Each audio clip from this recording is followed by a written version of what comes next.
தென்காசி மாவட்டத்தில் மாற்றுத்திறனாளிகளுடன் அதிமுக பொதுச் செயலாளர் எடப்பாடி பழனிசாமி தற்போது ஆலோசனையில் ஈடுபட்டார். விவரங்களை செய்தியாளர் செந்தில் வழங்க கேட்கலாம். செந்தில், இந்த ஆலோசனை குறித்த விவரங்களை பதிவு பண்ணலாம்.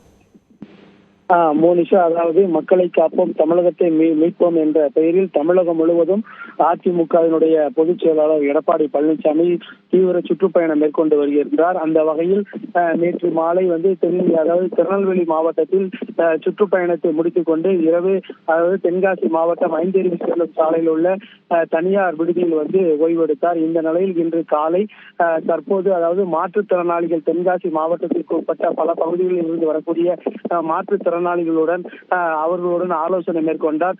அதன் தொடர்ச்சியாக மாற்று கட்சியினர் அதிமுகவோடு இணைந்தனர். குறிப்பாக தேமுதிக, புதிய தமிழகம், அமமுக, நாம் தமிழர் கட்சியினை சேர்ந்த சுமார் 50க்கும் மேற்பட்டோர் அதிமுகவுடன் இணைந்தனர். அதனைத் தொடர்ந்து தற்போது விவசாயிகளுடன் எடப்பாடி பழனிசாமி ஆய்வு மேற்கொண்டு வருகிறார். தொடர்ந்து மாலை 4 மணிக்கு மேலாக தென்காசி மாவட்டத்திற்கு உட்பட்ட தென்காசி, ஆலங்குளம் மற்றும் நெல்லை மாவட்டத்திற்கு உட்பட்ட அம்பாசமுத்திரம் உள்ளிட்ட பகுதிகளில் இன்று மாலை பிரச்சாரம் மேற்கொள்ள உள்ளார். மோனிஷா, விவரங்களை பதிவு செய்தமைக்கு நன்றி செந்தில்.